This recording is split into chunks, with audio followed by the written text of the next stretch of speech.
President, thank you for the opportunity to visit this evening with my House colleagues.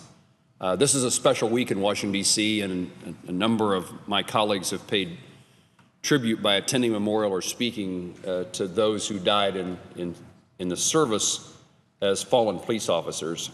And this is our Fallen Officers National Police Week.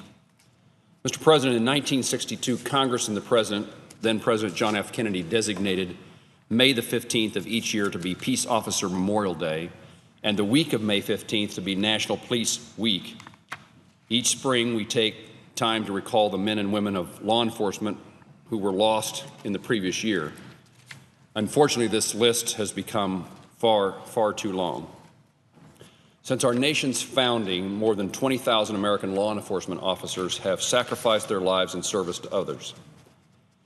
While I have paid many solemn visits to the National Law Enforcement Officers Memorial in Washington, D.C. to honor, to respect, and to remember fallen officers, my visit this year was especially somber. In 2016, Kansans suffered the loss of 3 law enforcement officials. On the Senate floor today, I wish to recognize and to honor our fallen heroes. Detective Brad Lancaster of the Kansas City, Kansas Police Department. Captain Robert Dave Melton of the Kansas City, Kansas Police Department, and Master Deputy Sheriff Brandon Collins of the Johnson County Sheriff's Office. Their untimely deaths shook their families, the agencies where these men served, the neighborhoods they protected, and the communities they lived in. Brandon, Robert, and Brad were not only law enforcement officers, but were also sons and brothers, fathers, neighbors, mentors, and friends. Robert Melton, Brad Lancaster, and Brandon Collins, and the 140 other officers killed in line of duty in 2016 are being honored this week in our nation's capital. The names of these fallen heroes will be physically inscribed into the National Law Enforcement Officers Memorial, set in stone as an eternal reminder to the nation of the service of these men and the debt we owe for their sacrifice on our behalf. That debt, of course, can never be repaid, but is certainly our duty to try.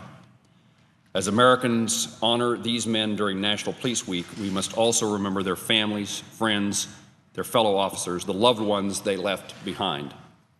May God comfort them in their time of grief and be a source of strength for them.